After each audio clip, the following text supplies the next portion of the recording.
Hello and welcome back to Shadow Storyteller.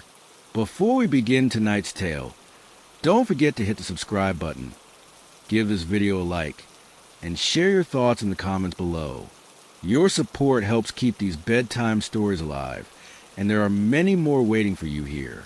Now, settle in, get comfortable, and let me take you into a story that began on a lonely stretch of California's Highway 1. It was late in the summer of 2019, the last week of August, when I decided to take a solo road trip along the Pacific coast. The sun had already dipped low, painting the ocean with streaks of crimson and violet. The salty breeze from the Pacific seeped through the open window of my rented silver Ford Mustang as I made my way south from Monterey, heading toward Big Sur. The road was almost empty.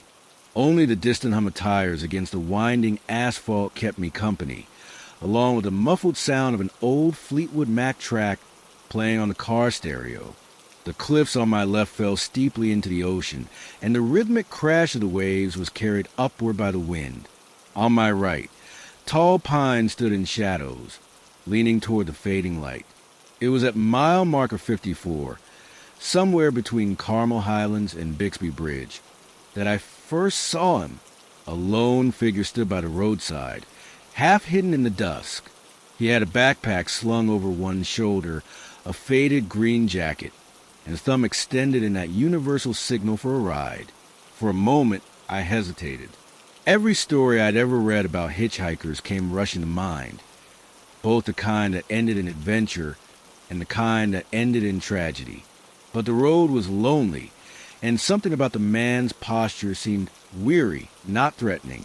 I slowed the car, the headlights cutting across his face as he stepped forward. He looked to be in his early 30s, with unshaven stubble and tired blue eyes. "Heading south?" he asked, leaning down to the open window. His accent struck me immediately. It wasn't American. It had that crisp, rolling tone of southern England, something between London and Brighton. "Yeah," I said cautiously. "Hop in." He thanked me with a polite nod and slid into the passenger seat, dropping his backpack at his feet. The scent of the sea mixed with something faintly metallic as he buckled up. I stole a quick glance at him, noticing how his hands were pale, almost too pale, like they hadn't seen the sun in weeks. "My name's Daniel," he said after a moment, his voice quiet but steady. "From Portsmouth. Been here for a while now, traveling." I introduced myself, gripping the wheel a little tighter than usual. For the next few miles, we drove in silence. The car's headlights sliced through the darkening road. The ocean now, just a black expanse to our left. Finally, Daniel spoke again. "You ever get that feeling," he asked slowly, "like you're driving into something you can't turn back from?" The question hung in the air, heavier than it should have been. I glanced at him, but his eyes were fixed on the dark road ahead, his jaw set like stone. The words Daniel had spoken lingered in my mind, echoing against the rhythm of the tires on the road. It was past 8 in the evening by then, and the sky had turned a deep indigo, with only a thin silver crescent of moon hanging over the ocean. The last hint of sunlight had drained away, leaving the highway wrapped in shadows. I cleared my throat, trying to lighten the tension. "That's an unusual question," I said, my voice carrying a nervous laugh. "Sounds like something from a novel." Daniel gave the faintest smile, but didn't laugh. His gaze remained fixed on the windshield, his hands folded in his lap. "Maybe," he murmured, "but novels come from somewhere. People write what they know, what they've seen." His words carried weight, and though I wanted to ask what he meant, something inside me held back. Instead, I kept my focus on the road. The Mustang hummed steadily, its headlights sweeping over the endless curves of Highway 1. The cliffs fell away into darkness on one side, and the trees loomed tall on the other. After several quiet miles, Daniel finally broke the silence again. "I used to come here as a boy," he said. "Not here exactly, but California. My parents brought me once when I was 12. We spent 2 weeks driving from San Francisco down to San Diego. I promised myself I'd come back, but this time it feels different. His voice was low, almost like he was confessing something. I glanced at him briefly. Different how? He hesitated, then answered, I'm not just passing through anymore. I've been looking for something. Or maybe running from something. Hard to tell the difference. The road narrowed, twisting along the cliffs. I slowed down, both for safety and because my curiosity was rising. What are you running from? I asked cautiously. Daniel tilted his head back, resting it against the seat.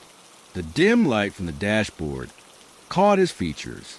His eyes looked distant, like he was staring at something only he could see. Mistakes, he said simply. The air inside the car felt colder, though I hadn't touched the air conditioning. Outside, the wind picked up, carrying the faint sound of waves crashing against the rocks far below. I tightened my grip on the wheel and focused on the yellow lines of the highway. We drove past Bixby Bridge, the famous arch glowing faintly in the moonlight. I considered dropping him off at the next town, just to ease my nerves, but part of me wanted to know more. There was something about him, something unsettling, yes, but also strangely compelling. Where exactly are you heading? I asked. South, he replied. As far as you'll take me. It wasn't much of an answer, but I nodded anyway. For a while, the silence returned. The only sounds were the rumble of the engine and the ocean below. Then, as we rounded another curve, Daniel leaned forward, pointing to a small pull-off just ahead. Can we stop there for a minute? He asked. I hesitated but agreed, slowing the car and pulling into the gravel turnout. The headlights lit up a wooden guardrail, and a faded sign warning about steep cliffs. Beyond it stretched nothing but blackness, with a faint shimmer of moonlit water below. Daniel got out of the car without another word, and I followed reluctantly. The air outside was sharp and cool, smelling of salt and pine. He stood at the edge, staring out over the ocean, his hands resting on the railing. You hear that? He said softly. I listened. At first, all I caught was a wind, but then I heard it. A strange rhythm beneath the waves, almost like a pulse. Or maybe it was just the echo of the surf against the rocks. I used to stand by the sea back home in Portsmouth, Daniel continued. But the water there doesn't speak the same way. Here it's louder, like it's trying to pull you in. He turned then, his eyes meeting mine. They looked clearer in the moonlight, almost too bright. Do you ever think about how easy it would be? He asked. Easy to do what? I asked, my voice sharper than I intended. He gave a small, unreadable smile. To disappear. Just one step forward. No one would ever know. I shivered.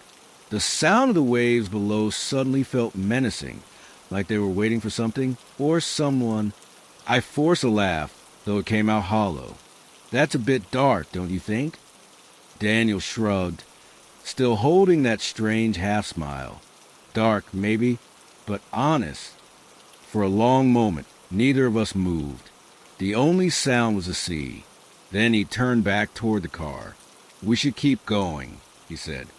I followed him, my pulse still racing, and slid back into the driver's seat. As the car rolled back on the highway, I couldn't shake the feeling that I had just glimpsed something dangerous in Daniel, something that might unravel if pressed too hard. We drove in silence again, passing through stretches of road where no light shone and no cars appeared. It was as if the whole world had emptied, leaving just the two of us suspended between the cliffs and the ocean. Finally, Daniel spoke once more. You seem cautious, he said. Is that a bad thing? I asked. Not at all, he replied. But sometimes caution keeps you from seeing what's really in front of you. I frowned, unsure what he meant, but he didn't elaborate. He just leaned his head against the window, staring into the night as though it held answers I couldn't see. The clock on the dashboard read 9:47 when we finally saw the faint glow of lights ahead. Big Sur, a small stretch of civilization in the vast darkness. Relief washed over me at the sight, but at the same time, a strange part of me wondered what would happen once we reached it. Would Daniel get out and vanish into the night? Or would he stay with me, carrying his secrets further down the coast? The road stretched on and the night deepened, heavy with unanswered questions.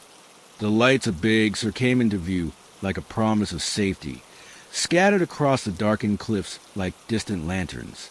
A small gas station glowed faintly on the right side of the highway, its neon sign flickering with a tired hum. The digital clock on the dashboard read 10:03 p.m. as we slowed down and pulled into the empty lot. I stepped out first, stretching my legs. The cool night air carried the mingled scents of pine, gasoline, and the faint smoke of someone's fireplace nearby. Daniel followed more slowly, hoisting his worn backpack over one shoulder as if it carried the weight of more than clothes and supplies. "I could use a coffee," I said, motioning to the small convenience store attached to the gas station. Daniel gave a short nod, though he looked distracted, his eyes scanning the shadows beyond the lot, as though expecting someone or avoiding someone. Inside the store, the fluorescent lights buzzed, too bright against the midnight hues outside. I poured myself a cup of coffee from the machine, the bitter aroma rising into the stale air. Daniel wandered down one of the aisles, glancing at a row of postcards and cheap souvenirs that seemed out of place in the middle of nowhere. When I reached the counter to pay, the clerk, a middle-aged woman with tired eyes and a name tag that read Evelyn, gave me a polite smile. But when her gaze shifted to Daniel, who had silently joined me with bottled water, her expression faltered just slightly. It was subtle, but I caught it, a flicker of recognition or maybe unease. "Passing through?" she asked, handing back my change. "Yeah," I replied casually, heading south. Her eyes lingered on Daniel for a beat too long before she forced another smile. "Safe travels, then. Roads get tricky past midnight." Back in the car, I sipped the scalding coffee as we pulled away from the station. The silence stretched until Daniel finally spoke. "She knew me," he said quietly. I glanced at him, startled. "The clerk?" He nodded. "I've stopped there before. Weeks ago." She remembered. There was something in his voice, a mixture of pride and regret, that made my chest tighten. I didn't ask why he had been there before or what had happened. Some questions felt like opening doors better left closed. The highway narrowed again as we left Big Sur behind. The trees grew denser, their branches arching like black spires against the faint moonlight. The waves below were hidden now, but their roar still reached us, muffled by distance. "Do you believe in signs?" Daniel asked suddenly. I looked at him, unsure how to answer. "What kind of signs?" "The kind that tell you you're on the right path, or the wrong one." I shrugged. "Sometimes. I think people see what they want to see." Daniel smiled faintly, though it didn't reach his eyes. Maybe the signs are real and people just ignore them. The word sent a chill down my spine. I turned the radio on, hoping music would fill the uneasy silence. An old Eagles song drifted through the speakers, but Daniel leaned forward and switched it off almost immediately. "Better to hear the night," he said softly. We drove on. The hours slipped by in slow increments, each mile marker swallowed by darkness. The digital clock glowed 11:22 p.m. when Daniel finally leaned back, closed his eyes. I thought he was asleep, but then he spoke again, his voice low and almost dreamlike. "You ever hear about the man who disappeared along this highway?" I tightened my grip on the wheel. "No, it was years ago," Daniel continued. "A tourist from England. He was driving alone. Last seen at a gas station, not far from here. His car was found abandoned by the cliffs. No one ever found him." I glanced at him, but his eyes were still closed, his head tilted back as though he were drifting. That's a story, right? I asked, forcing a laugh. Everything's a story, he murmured, until it isn't. The road stretched on endlessly, the night pressing heavier with each mile. I couldn't shake the image of a car abandoned on the cliffs, its driver swallowed by the dark waves below. Just after midnight, we reached a rest area.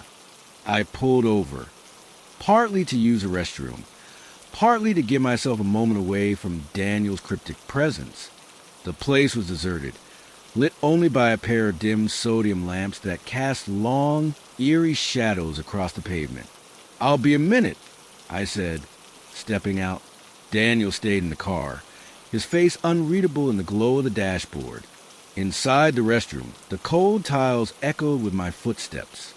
The place smelled of disinfectant and damp stone. As I washed my hands, I caught myself staring into the cracked mirror longer than necessary. My reflection looked strained, as though the night itself was wearing me down. When I returned, Daniel was standing outside the car now, smoking a cigarette.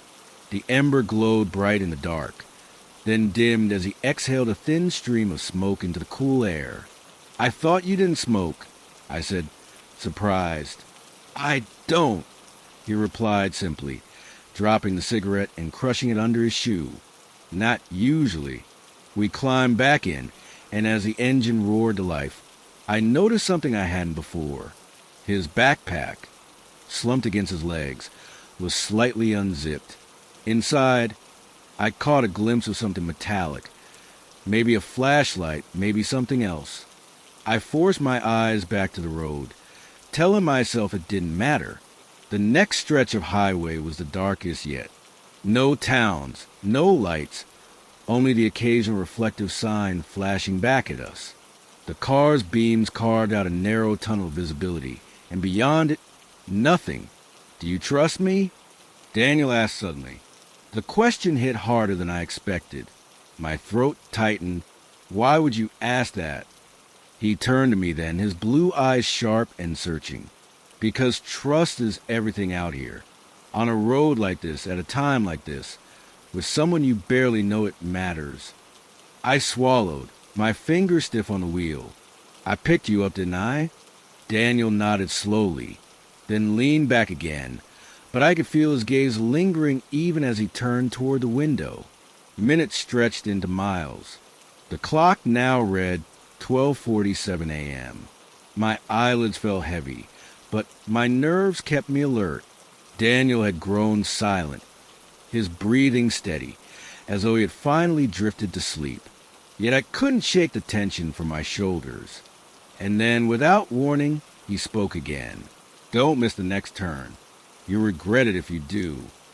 I blinked, startled. "What turn?" He pointed ahead, his hand steady.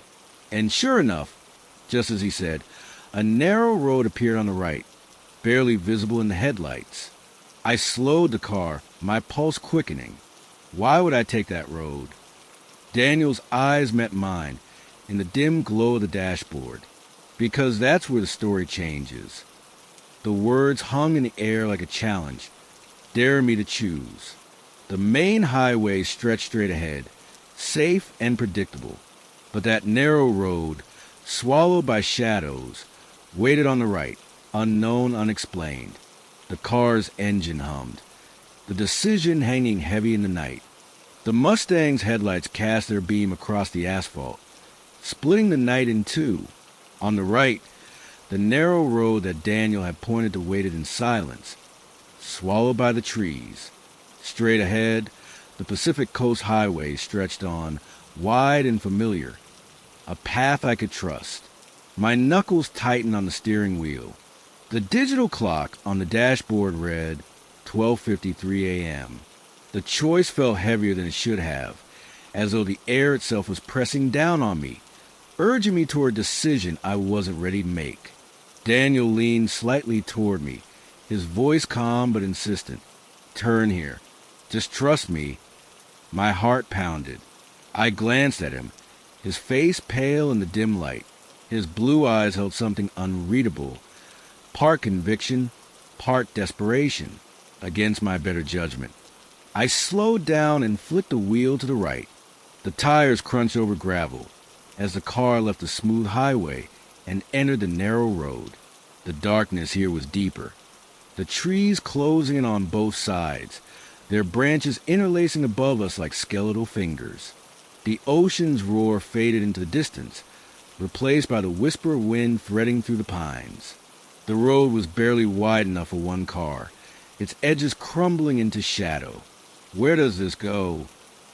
I asked, trying to keep my voice steady. "You'll see," Daniel said simply. The silence that followed was suffocating.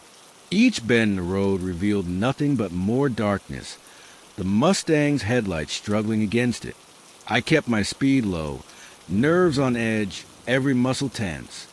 Finally, after what felt like miles, the trees opened up into a clearing. The headlights swept across an old wooden sign. Its paint faded and chipped. The letters, barely legible, read, "Pfeiffer Ridge Trailhead. Closed after dusk." I slowed to a stop. "This is a hiking trail," I said, confused. Daniel's expression didn't change. "Not just a trail. There's something here. Something I need to find." He unbuckled his seatbelt, grabbing his backpack. The metallic glint inside caught the light again, and this time I was sure it wasn't just a flashlight. It looked heavier, more deliberate. I felt a knot form in my stomach. "I don't think this is a good idea," I said carefully. "It's after midnight. These trails aren't safe." Daniel opened the door, the night air rushing in cold and sharp. "You don't have to come, but I'd rather not go alone." I hesitated, torn between instinct and curiosity. The smart thing would be to drive away, leave him to whatever he was chasing. But something about the way he looked at me, pleading, almost vulnerable, made me pause. Against all logic, I found myself shutting off the engine and stepping out. The night was eerily quiet in the clearing, the silence broken only by the faint creak of branches overhead. Daniel switched on a small flashlight, its beam cutting a narrow path into the darkness of the trail. "Stay close," he said. We walked into the woods, the crunch of gravel and pine needles beneath our feet, sounding unnaturally loud. The trail wound upward, each turn revealing only more shadow. My breath clouded in the cold, and the beam of the flashlight trembled slightly in Daniel's hand. After several minutes, I asked, "What exactly are we looking for?" He didn't answer right away. Then, in a low voice, he said, "A place. I came here before, weeks ago. Something happened. I need to see it again." "What happened?" He stopped walking, the beam of light fixed on the ground. His shoulders rose and fell with a deep breath. "I met someone. Right here, on this trail. An old man. He said things I can't forget." I frowned. "What kind of things?" Daniel turned, the light catching his face. He told me I was being followed, that there were choices I had to make, that if I didn't make them, I'd disappear. A shiver ran down my spine. The wind rustled the trees, and for a moment, I thought I heard footsteps behind us. I spun around, but there was nothing, only shadows stretching into the forest. We continued on. The trail grew steeper, the air colder. Somewhere in the distance, an owl hooted, its call echoing through the trees. At 1:27 a.m., according to my phone, we reached a small overlook. The trees parted to reveal the Pacific below, silver and restless under the moon. Daniel stepped forward, his flashlight beam sweeping across the cliff's edge. There, half hidden in the brush, stood a weathered wooden bench. He froze. "This is it," he whispered. I joined him, staring at the bench. It looked ordinary enough, though it was cracked and splintered from years of exposure. But the way Daniel looked at it made my stomach tighten. This is where he was. Daniel said, "The old man. He was sitting right here." He told me names. Dates. Things he couldn't have known. I swallowed hard. What names? Daniel's grip on the flashlight tightened. His eyes flicked toward me, and for the first time since I'd met him, I saw fear in them. Real, unguarded fear. Mine, he said, and yours. The words slammed into me like a physical blow. Mine? How could he? Daniel cut me off. He said we'd meet. He said we'd be here tonight. Together. The silence that followed was unbearable, the night pressing in from all sides. My pulse hammered in my ears. Daniel, I said slowly, what exactly are you involved in? He shook his head, his voice barely a whisper. I don't know anymore. All I know is it's happening just like he said. The flashlight flickered suddenly, its beam sputtering in the dark. I felt the ground shift beneath me as if the cliff itself had moved. And then from the trail behind us, there came a sound. Not the wind, not an animal. Footsteps. Deliberate. Slow. Daniel's face went pale. We're not alone, he murmured. I turned, my breath catching. But the trail was empty, at least in the narrow glow of the fading flashlight.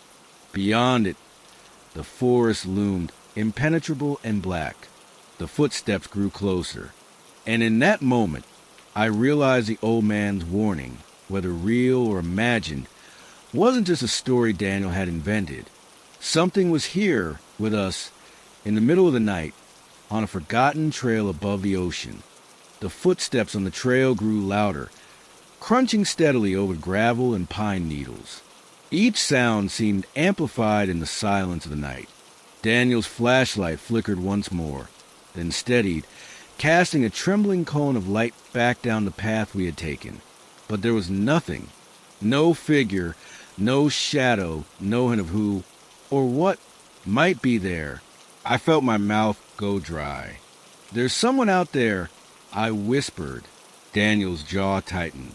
He reached into his backpack, pulling out the metallic object I had glimpsed earlier. My heart jumped when I realized what it was. Not a flashlight, not a tool, an old revolver, its metal dark and worn, but unmistakable. What are you doing with that? I asked, my voice barely more than a hiss. Just in case, he said quickly. His eyes didn't leave the trail. You heard it too. The sound of the footsteps stopped abruptly, leaving only the whisper of the wind through the trees.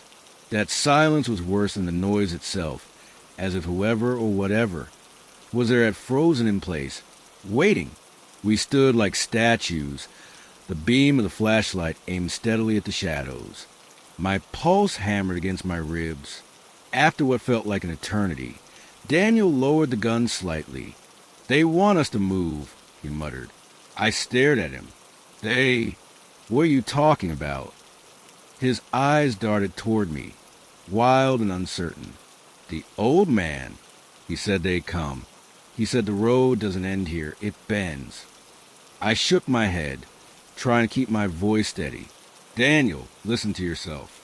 We're on a trail in the middle of the night. Maybe it was an animal. Maybe your mind is playing tricks. Don't patronize me, he snapped, louder than he should have. The words echoed off the trees. The footsteps resumed instantly, faster this time, closing the distance. My breath caught as the beam of the flashlight wavered, sweeping wildly over the branches and undergrowth. Run, Daniel said sharply. I didn't need convincing. We bolted back down the trail, the gravel sliding beneath our shoes, branches clawing at our arms as we pushed through. The beam of light bounced wildly, illuminating fragments of trees, rocks, the flash of Daniel's pale face beside me. Behind us, the footsteps followed, not stumbling, not hesitant, steady, pursuing. When the trail curved, Daniel grabbed my arm and yanked me off the path into the dense underbrush. We crouched low, breath ragged, hearts pounding. The flashlight beam was smothered as Daniel pressed it against his chest, plunging us into darkness. The footsteps slowed. They stopped only a few yards away. Whoever was stood on the trail, silent, listening. I pressed my hand over my mouth, trying to quiet my breathing. The forest around us seemed to hold its breath too. Every rustle of leaves suddenly stilled. Minutes stretched on like hours. Finally, the footsteps began again, moving slowly up the trail toward the overlook we had just left. We stayed crouched in the brush, neither of us daring to move. When the sound finally faded into the distance, Daniel exhaled shakily. "We can't stay here," he whispered. We crept back onto the trail and moved quickly but quietly toward the clearing where the car was parked. Every sound, the snap of a twig, the crunch of a stone underfoot, made my stomach tighten. At last, the trees parted, and I saw the faint glimmer of the Mustang's silver frame under the moonlight. Relief flooded me, though it was laced with dread. We weren't safe yet. We climbed into the car in silence. My hands trembled as I turned the key in the ignition. The engine roared to life, breaking the oppressive stillness of clearing. I flicked the headlights on, their beams carving across the trees. That's when I saw it. On the wooden sign by the entrance to the trailhead, Pfeiffer Ridge Trailhead, closed after dusk. Something new had been carved into weathered wood. The words hadn't been there before, I was sure of it. 2 names, Daniel and mine. The letters were rough, freshly etched, the edges of the wood still raw. My chest tightened, and I felt my throat close. Daniel's face went pale when he saw it too. His hand gripped the revolver again, his knuckles white. "This isn't possible," he muttered. He said it would happen, but not like this. I pressed the gas pedal, the car lurching forward. Gravel sprayed beneath the tires as we sped back onto the narrow road, away from the trailhead, away from the sign. My hand shook on the steering wheel, sweat prickling down my back. Neither of us spoke for several minutes. The only sound was the hum of the engine and the wind rushing past. The clock on the dashboard glowed 2:06 a.m. Finally, I broke the silence. "Daniel, I need you to tell me everything. No more half-truths, no more riddles. What's going on?" He stared out the window, his reflection pale in the glass. His voice, when it came, was quiet but steady. "There's something about this highway," he said. "Something old. People go missing here. They've been going missing for decades. Some say it's the cliffs, the ocean taking them. Others say it's something else, something that waits. And you? What do you believe?" Daniel turned toward me then, his eyes glinting in the dim light. "I believe I was meant to be here, and so were you." My stomach dropped. "What are you talking about? I just picked you up on the side of the road." He shook his head slowly. "No, that wasn't chance. He told me I'd meet you. He told me you'd stop." The words tangled in my mind, impossible to make sense of. I wanted to argue, to deny it, but the memory of the carved names on that wooden sign silenced me. Ahead, the narrow road finally rejoined the highway. The familiar yellow lines glowed under the headlights, a fragile thread of normalcy. I accelerated, desperate to put distance between us and whatever had happened back there. But the questions burned in my chest. Who was the old man? How did he know our names? And why did Daniel carry a gun, as though he'd been waiting for this? The ocean roared faintly to our left, invisible in the dark. The trees loomed to our right, black and endless. The night fell heavy, pressing down on us from every side. And then, as we rounded a bend, the headlights caught something on the shoulder of the road. A figure, standing perfectly still, waiting. The road kept twisting ahead of us, bending sharply around the cliffs like a ribbon laid over the edge of the earth. The headlights of the Mustang threw long, curved shadows against the guardrails, sometimes flashing over the sheer drop to the restless Pacific far below. Daniel sat with his hands clasped together, his thumbs moving in nervous circles. Every few seconds, he would glance at the side mirror, then back at the road, as though expecting someone to follow. I tried to lighten the atmosphere. So, Portsmouth, huh? That's a naval town, right? He gave a faint smile. Yeah, spent most of my life there. Ships, docks, pubs I close too early. You know how it is. His voice trailed off. Then he added, California feels like another planet sometimes. So much space. So much sky. I nodded, and a lot of lonely roads. He chuckled softly, but it didn't last. Silence wrapped around us again, broken only by the rhythmic hum of the tires and the occasional gust of sea wind. The dark pressed harder against the windshield, and the temperature inside the car dropped just enough to make me reach for the heater. Where exactly are you heading? I asked. Daniel took a long breath before answering. South, as far as I can get. Maybe Los Angeles. Maybe further. Depends on the night. He looked out the window, the reflection of his face faint in the glass. You could say I'm running, in a way. The word running made me grip the wheel tighter. Something in the way he said it, calm, resigned, not panicked, suggested it wasn't about catching a bus or being late for work. Where are you running from? I asked carefully. He hesitated, the corners of his mouth tightening. Then he turned his head toward me. His blue eyes caught the passing light from the dashboard, sharp and tired all at once. From people who don't forget and don't forgive. The words landed heavy. I forced a laugh, though it came out awkward. Sounds like something out of a film. Maybe, he said flatly, but this isn't a film. For the next 20 minutes, the only sound was a crackle of the radio as it struggled to catch a signal. Static came and went, sometimes replaced by faint voices from distant stations, before fading again. The silence between us grew thicker, filled with unspoken questions. When we reached Bixby Bridge, I slowed the car. The massive concrete arch stretched across the gorge, its silhouette stark against the night sky. The ocean beneath was invisible, but I could hear its roar rising like a deep, endless drum. Daniel leaned forward slightly, his eyes fixed on the bridge. Beautiful, isn't it? He murmured. Yeah, I said, though my voice cracked. There was something unsettling about how intensely he stared at it. You know, he continued, places like this, they hold stories. Some people come here for the view, some for the photographs. Others, he paused, his jaw tightening again. Others come here to disappear. A chill ran down my spine.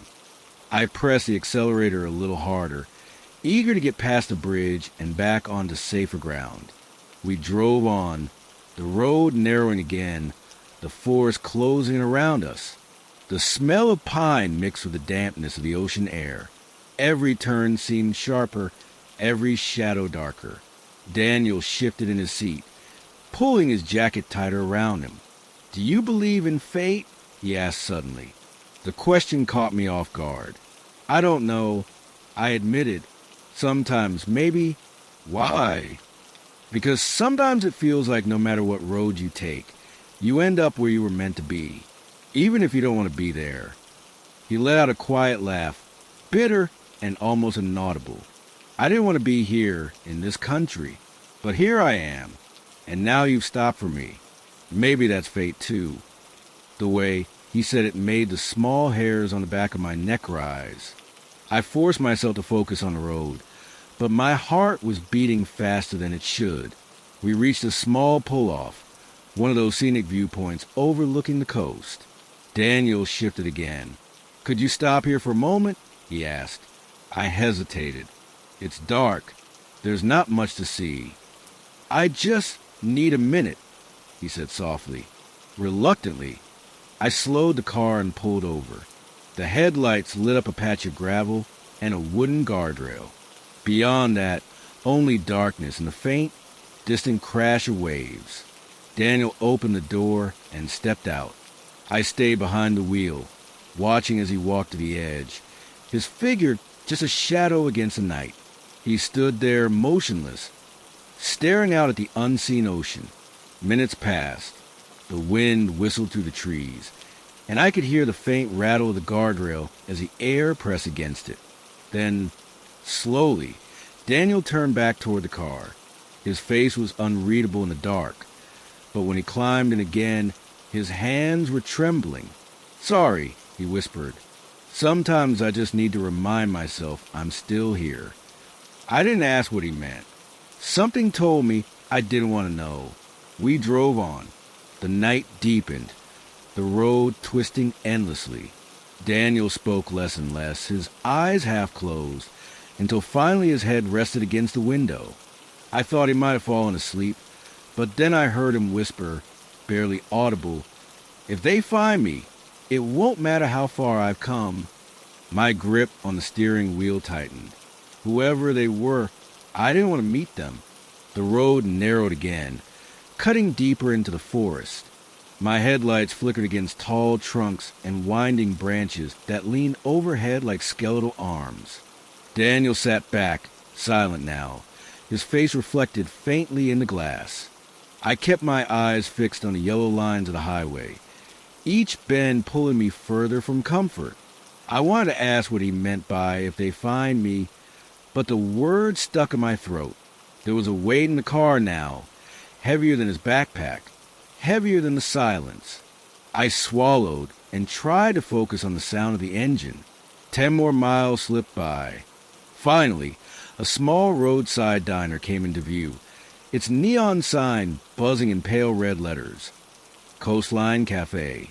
The parking lot was nearly empty, save for an old pickup truck and a motorbike resting under a flickering lamp. "You hungry?" I asked, trying to sound casual. Daniel looked up, his expression unreadable. "Starving." I pulled in. The tires crunched over the gravel, and the sudden stillness of the engine made the night feel even colder. Daniel slung his backpack over his shoulder as we stepped out, the neon glow painting his face in strange, shifting colors. Inside, the diner was almost empty. A waitress in her late 40s wiped down a counter, while a small radio played faint country music. The air smelled of coffee, fried bacon, and salt that had blown in from the ocean. We slid into a booth near the window. Daniel ordered black coffee and a plate of eggs. I asked for the same, more out of instinct than appetite. As the waitress left, I leaned forward. "So, who exactly are you running from?" Daniel stared at his hands for a long moment before answering. "Back in England, I worked on ships. Cargo, sometimes passengers. I got caught up with people I shouldn't have. You do one favor, then another, and soon you're tied to them. When I decided I wanted out, they didn't exactly send me flowers." His tone was flat, but his eyes flickered with something darker. I shifted uncomfortably in my seat. "So, you think they'd follow you here? Across the ocean?" "They have reach," he said simply. "More than you'd imagine." Before I could ask more, the waitress returned with steaming plates. The clink of porcelain broke the tension. Daniel dug into his food like a man who hadn't eaten in days. I forced myself to eat too, though every bite felt dry. From the corner of my eye, I noticed a man sitting 2 booths away. He wore a denim jacket and a cap pulled low, a half-empty mug of coffee before him. He hadn't touched it in a while, just sat there watching the rain-streaked window. But when Daniel shifted in his seat, the man's eyes flicked briefly toward us. I leaned closer. "Do you know him?" I whispered. Daniel's fork froze midway to his mouth. He didn't look, but his jaw clenched.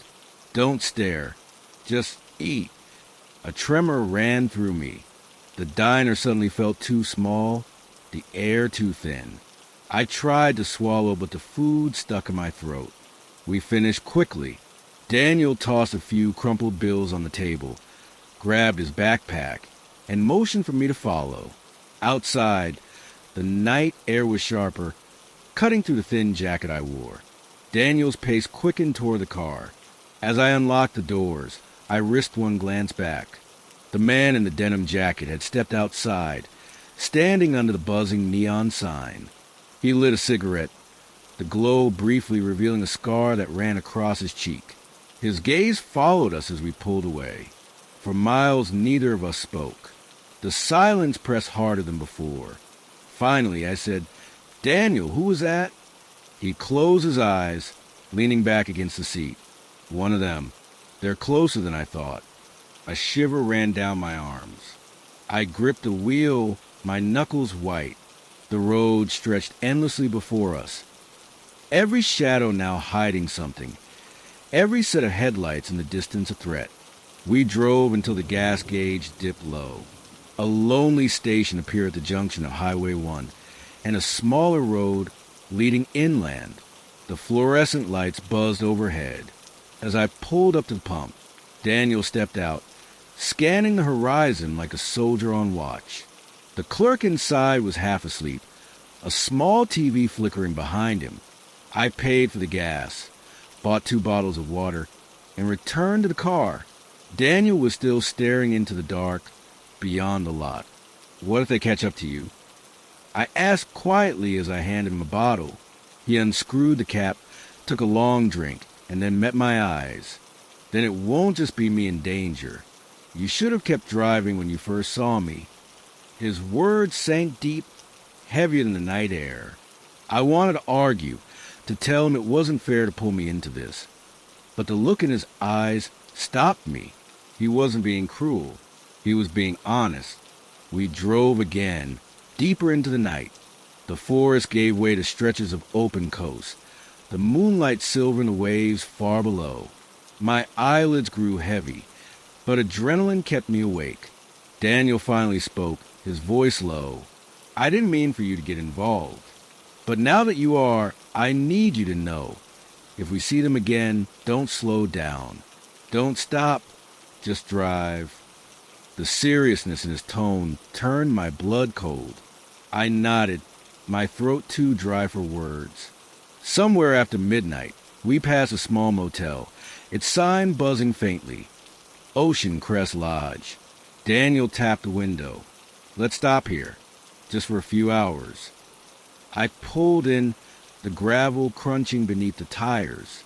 The office was lit by a single lamp, and a tired-looking man handed me a key without asking questions. Room 7, ground floor. Inside, the room smelled of damp carpet and cleaning spray. 2 narrow beds stood against opposite walls. Daniel dropped his backpack and sat heavily on one of them, rubbing his face with both hands. "You should sleep," he said. "I'll take the first watch." "The first watch?" I repeated, half laughing. "Daniel, this isn't a war." He looked at me with tired, haunted eyes. "It is, in a way. Just sleep. Please." I didn't argue further. My body was too heavy, too drained. I lay down on the other bed, staring at the cracked ceiling. The last thing I saw before sleep claimed me was Daniel, sitting upright by the window, his silhouette tense against the faint glow of the parking lot light. But sleep didn't come easily, somewhere in the blur between dream and waking. I thought I heard footsteps outside the room, slow and deliberate. A door creaked, maybe from the wind, maybe not. Then silence again. When I finally slipped into uneasy rest, I dreamed of the ocean swallowing the road, of faceless men waiting at every turn, and of Daniel standing on the cliffs with his hand raised, not asking for a ride, but warning me to turn back before it was too late. The motel room was colder than I expected. The thin curtains did little to keep out the draft that crept through the edges of the window. I lay on my back, staring at the faint stains on the ceiling, listening to the faint hum of the neon sign outside. Every now and then, the light flickered, seeping through cracks of the curtain and throwing brief shadows across the room. Daniel sat on a chair by the window, his body still, but his eyes restless.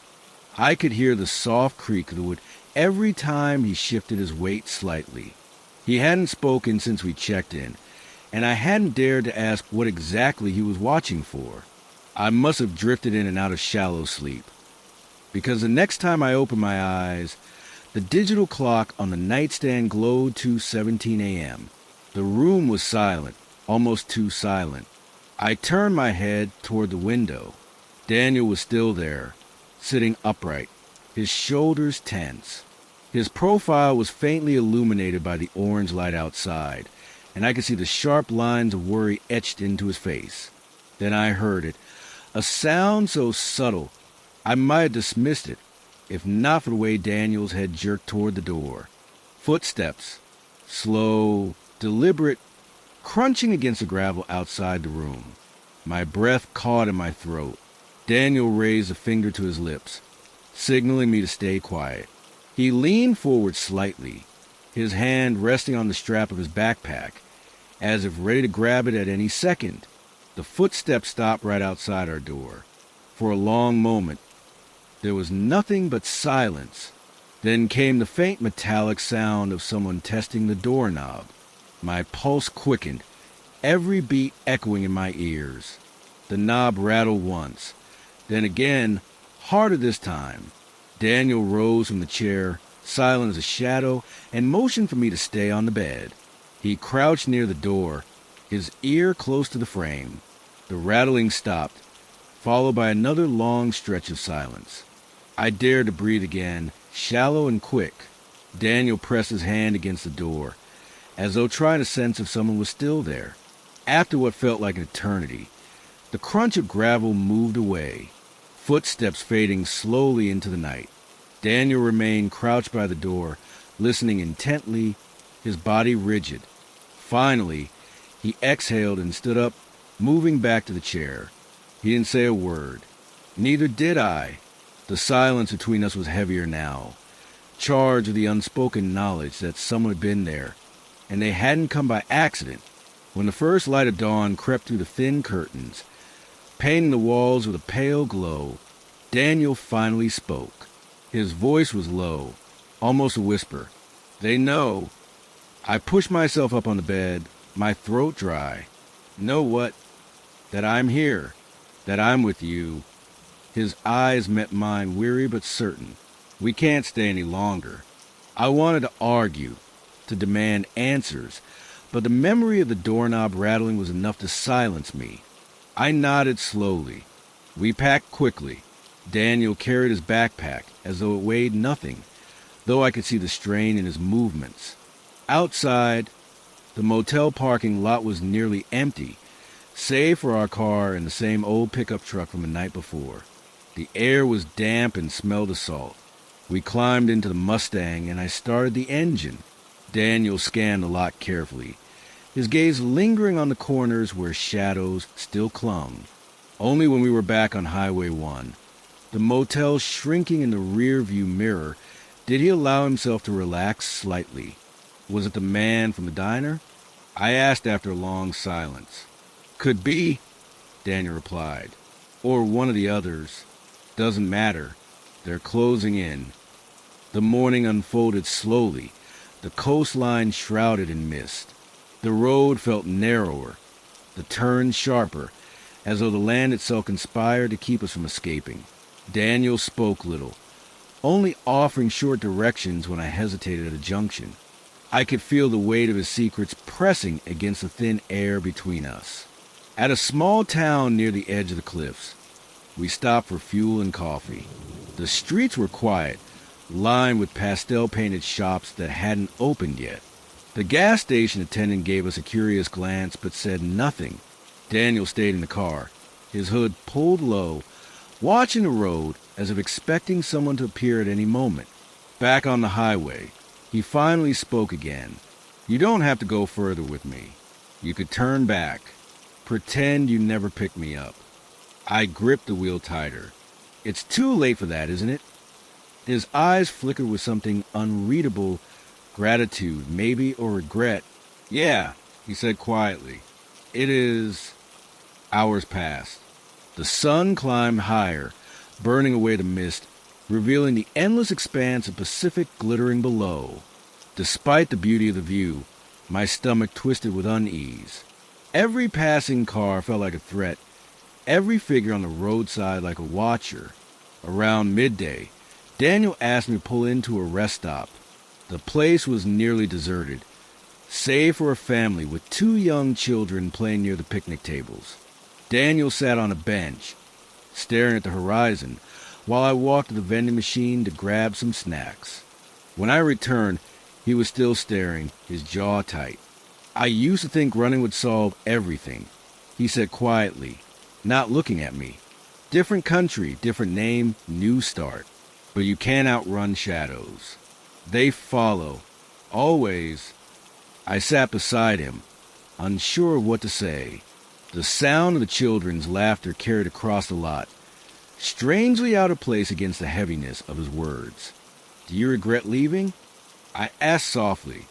He shook his head. "No, I regret trusting them in the first place. I regret not walking away when I had the chance." His hands tightened around the bottle of water he was holding. "But leaving saved me, for a while at least." Before I could reply, a black sedan pulled into the lot. It parked a few spaces away, its engine idling. Two men sat inside, their faces obscured by the glare of the windshield. Daniel's posture stiffened instantly. He stood up, slinging his backpack over his shoulder. "We have to go. Now." I felt the air tighten in my lungs. We walked quickly back to the car, my hands trembling as I fumbled with the keys. The engine roared to life, and I pulled out, merging back onto the highway. In the mirror, I saw the sedan pull out too, its dark shape steady. Following, Daniel leaned forward, his voice sharp. Faster. My foot pressed harder on the accelerator. The Mustang surged forward, the road blurring as the cliffs rushed past. The sedan kept pace, its headlights glinting in the sun. "Don't slow down," Daniel said again, his voice like steel. "Whatever happens, don't stop." The chase had begun, and every mile felt like a tightening noose. The Mustang roared as I pressed the accelerator harder, the engine growling against the asphalt. The curves of Highway 1 demanded precision, every bend a gamble between speed and survival. The black sedan behind us kept steady, never gaining too much ground, but never falling back either. Its headlights flashed intermittently, as if taunting us. Daniel sat forward, gripping the dashboard with one hand, his eyes fixed on the mirror. His jaw was clenched tight, and I could see the pulse in his temple beating hard. "They won't stop," he muttered. "Not until they get what they came for." "What do they want?" I asked, my voice strained as I fought the steering wheel through another sharp bend. "Me," he said simply. Then, after a pause, "And maybe what I'm carrying." He patted the side of his backpack, and for the first time I realized how protective he had been of it since the moment he got into my car. He never let it out of reach, never left it unattended. Something inside it meant more than just clothes or personal belongings. The road curved again, the cliffs dropping steeply to crashing ocean below. My palms were slick with sweat. "Take the inland road," Daniel instructed, pointing to a small exit up ahead. "They'll expect us to stay on the coast." I swung the wheels sharply, the tires screeching as we veered onto the narrower inland road. Dust rose behind us as the sedan struggled to follow, its weight making the turn less smooth.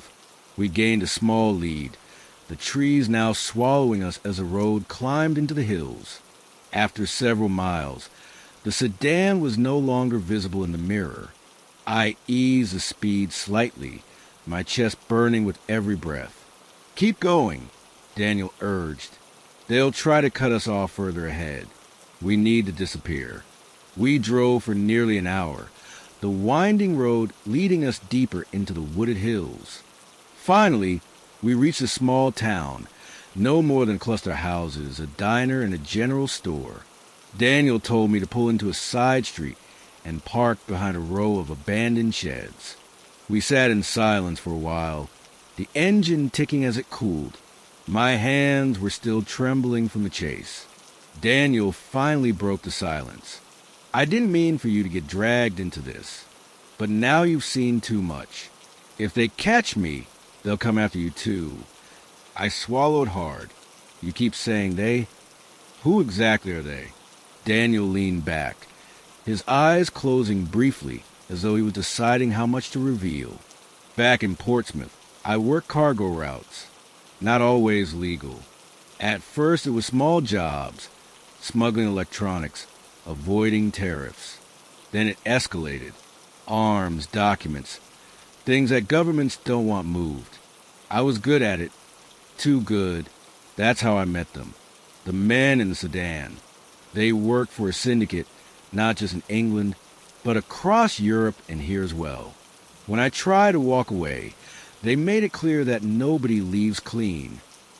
I felt a cold weight settle in my chest. And what's in the backpack? His eyes flickered toward it, then back to me. Evidence, names, transactions, enough to put them away, if I could get it to the right hands. That's why they're hunting me. They don't care where I run. They'll follow until I'm silenced. I stared at him, unsure whether to believe him, but the fear in his eyes was real, the kind of fear no one could fake. We waited until the sun began to dip again, the sky bleeding orange and purple. Daniel suggested we find another place to rest, somewhere quiet away from the main roads. He guided me out of town, through winding back roads that seemed to grow narrower and more desolate the further we went. Eventually, we came upon a rundown cabin at the edge of a forest clearing. Its roof sagged and the porch creaked as we stepped onto it. But it was empty, forgotten. Daniel checked the windows and doors, then motioned for me to follow him inside. The air smelled of dust and damp wood. Cobwebs hung in the corners, and the floor groaned under our weight. But it was shelter. This will do for tonight, Daniel said, dropping his backpack on the floor. I collapsed onto an old wooden chair, my body aching from the drive. My mind replayed the chase over and over. The sedan, the men, the rattling doorknob at the motel. None of it felt real, yet the pounding of my heart reminded me it was. As darkness settled, Daniel lit a candle he found in a drawer. The faint glow cast long shadows across the walls. He sat across from me, his face half lit, half hidden. "You should know," he said quietly, "that if you stay with me, it only gets worse. They'll stop at nothing. And if I leave?" I asked. His gaze didn't waver. "Then they'll find you anyway. You've seen my face. You've been seen with me. They won't take chances." A heavy silence hung between us. I wanted to believe there was a way out, but deep down I knew he was right. Somewhere outside, a branch snapped. Both our heads turned toward the window. The forest was dark, the trees swaying in the night wind. Daniel reached for his backpack, pulling it close. He didn't unzip it, but his hand rested on it like a weapon. "Stay quiet," he whispered. The sound came again, this time footsteps on dry leaves. Slow, measured, not the wind. I felt my stomach twist as the candle flickered. The shadows stretched longer, trembling with every movement of the flame. "Are they here?" I whispered. Daniel didn't answer. His eyes were locked on the door. The footsteps stopped right outside the cabin. My chest tightened. The silence was unbearable, a pressure that pressed against my ears until I thought they might burst. Then 3 slow knocks on the wooden door. Daniel stood, moving like a predator, silent but ready. He pressed a finger to his lips, then mouthed a single word. "Hide." I froze, my heart hammering. Another knock, harder this time. The old wood rattled, dust drifting from the frame. Daniel moved toward the door, his backpack slung over his shoulder, his posture tense as a coiled spring. The knock stopped. Silence again. Then, from the darkness outside, a voice. Calm, deliberate, with an accent that wasn't American. "Daniel, open the door." We just want to talk. My blood ran cold. The night deepened as we drove further down Highway 1. The Pacific, once a glimmering silver canvas under the twilight, was now an endless black abyss beside us.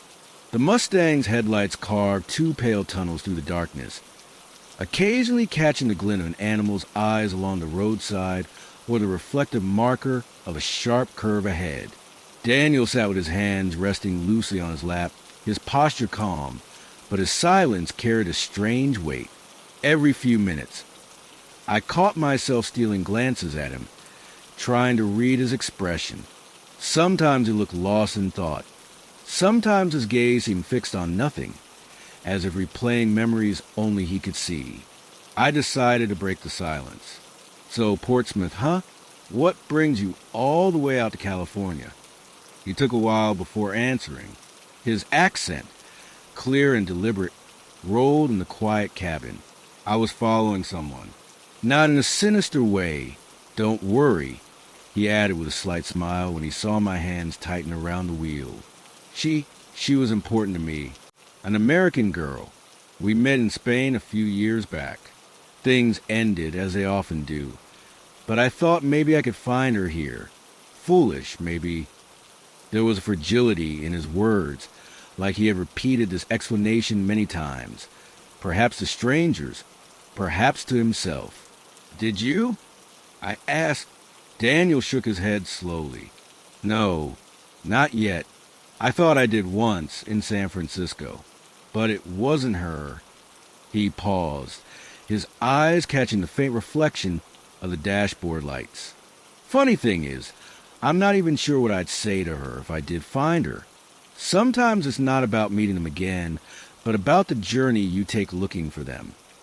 His words struck me harder than I expected. For a few miles, we let the sound of the tires and the ocean below fill the silence. When we crossed Bixby Creek Bridge, the headlights swept across the massive arches, and the faint roar of the ocean rose from below. It was a breathtaking view, even at night. Daniel leaned forward slightly, staring out the window, almost as if he was trying to absorb the sight completely. You know, he said softly, this is the kind of road where time feels different, like it could stretch forever or collapse into a single moment. There was something unsettling in the way he said it, but I nodded, pretending to understand. We continued south. The road grew narrower, twisting deeper into the cliffs. Cell signal had long disappeared, and the nearest town was miles away. The isolation was almost tangible. That was when Daniel shifted in his seat and spoke again, his tone lower, more deliberate. "Do you believe in fate?" he asked. I hesitated. "I don't know. I guess sometimes." "Why?" "Because sometimes," he said, turning his head toward me for the first time in a while, "it feels like we don't choose the roads we're on. They choose us." A chill ran through me, and not just in the cold air slipping in through the slightly open window. Something about his phrasing made me uneasy, but before I could respond, he pointed ahead. "Pull over there," he said. At first, I thought he was joking. Ahead, a small dirt turnout appeared, leading to an overlook that hung precariously over cliffs. There were no lights, no other cars, just a dark opening against a mountainside. "Why?" I asked, keeping my voice calm. "I just need a moment," he replied. "A moment to breathe, to look at the ocean. That's all." Reluctantly, I guided the car onto the turnout. Gravel crunched beneath the tires, and I turned off the engine. For a second, everything was swallowed by silence. No music, no engine, just the distant crash of the waves below and the faint whistling of the wind. Daniel stepped out first, slinging his backpack over one shoulder. I followed, though every instinct told me to stay inside. The night air was colder here, sharp with salt and dampness. The stars overhead stretched endlessly, unobscured by city lights. Daniel walked toward the edge of the cliff and stood there, looking down at the vast darkness below. I stayed back, my hands in my jacket pockets, watching him carefully. "It's beautiful, isn't it?" he said without turning around. "Yeah," I admitted, though my focus was more on him than the scenery. He was silent for a while, the wind tugging at his jacket. Then, with a voice barely louder than a whisper, he said, "You know, I wasn't completely honest back there." My chest tightened. "About what?" He turned then, his eyes catching the faint starlight. "About why I'm here. About who I'm looking for." The pause between us stretched thin, the kind of silence that prickles against the skin. "I'm not sure I understand," I said carefully. Daniel's gaze lingered on me for a moment before he looked away, back toward the sea. "Maybe one day you will," he murmured. Without another word, he sat down on the rocky ground, pulled something from his backpack, and set it on his lap. It was a small, weathered notebook, its edges frayed, the cover scuffed by travel. He opened it and began flipping through the pages slowly, as though searching for something specific. I didn't ask. I didn't move. I just stood there, the cold wind cutting through my jacket, the sound of the waves below filling the silence. Something about the way he sat there, isolated, fragile, yet strangely purposeful, made the night feel heavier, like we were on the edge of something I couldn't yet name. And as the minutes stretched on, I realized that whatever road I thought I had chosen, it might already be too late to turn back. Daniel held the notebook carefully, as if it were made of glass. The faint breeze flipped the corner of one page, and he pressed it down with his thumb. His eyes scanned the writing inside, moving slowly, deliberately, like he was revisiting old scars carved into paper. I edged closer, but still kept a safe distance. The turnout was empty, save for our car and the cold air swirling around us. The Mustang sat behind me in silence, its metal shell catching the faint shimmer of moonlight. My heart thudded quietly in my chest. I told myself that this was just a stranger with a journal, nothing more, and yet every instinct screamed there was more to it than that. Daniel finally spoke, his voice barely audible above the sound of the waves below. "I started writing in this when I was 20. That was 12 years ago. At first, it was just observations, things I saw, things I felt, but then it became something else." "What do you mean?" I asked, my voice low, as though raising it would disturb the fragile moment. He turned the page, his eyes dark in the starlight. It became a record, not just of my life, but of encounters, people I met, roads I traveled, decisions that mattered. And some of them, well, they didn't end well. His words pressed against me like cold hands. Encounters. Decisions that didn't end well. My throat felt dry, but I forced myself to ask, "What kind of encounters?" Daniel looked up then, his pale face calm but unreadable. "The kind you don't forget. The kind that change everything. Sometimes I think people cross paths for reasons we can't see. Fate, coincidence, call what you like. But when I look back through these pages, I realize each meeting was like a stone dropped into water. The ripples spread further than I ever imagined." He gave a faint, almost bitter laugh, and shut the notebook abruptly. The sound of it closing was louder than it should have been, sharp in the stillness.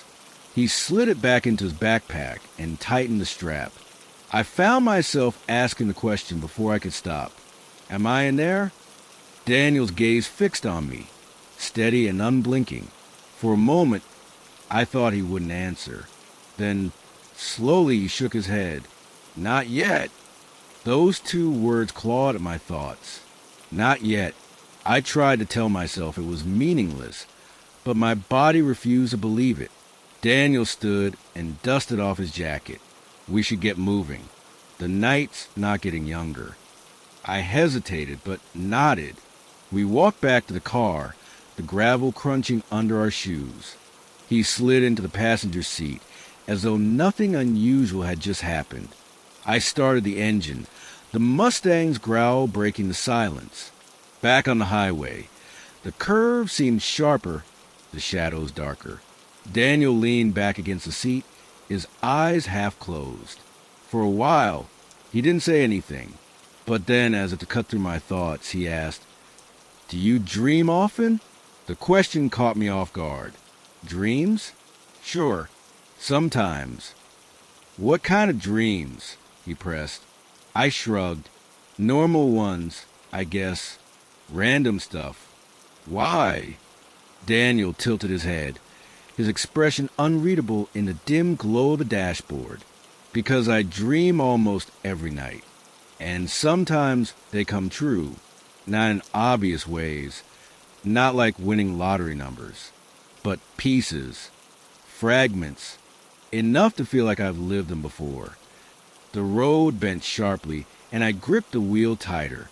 And tonight? Did you dream about tonight? He smiled faintly, eyes still half closed. Maybe, maybe not. But doesn't it feel strange to you? Two strangers meeting on a dark highway, one giving the other a ride. Far from anyone else? Doesn't it feel scripted somehow? His words gnawed at me. I forced out a small laugh, but it sounded hollow even to my own ears. That's life, I guess. Weird things happen. Daniel didn't reply. He just stared out at the dark stretch of coastline, his reflection pale in the window. The miles slipped by, each one heavier than the last. Around midnight, a fog rolled in, thick and ghostly, wrapping the road in shifting gray. I slowed the car, the headlights barely piercing the mist. The Pacific was invisible now, hidden behind the swirling shroud. Daniel sat forward suddenly, his body tense. Slow down.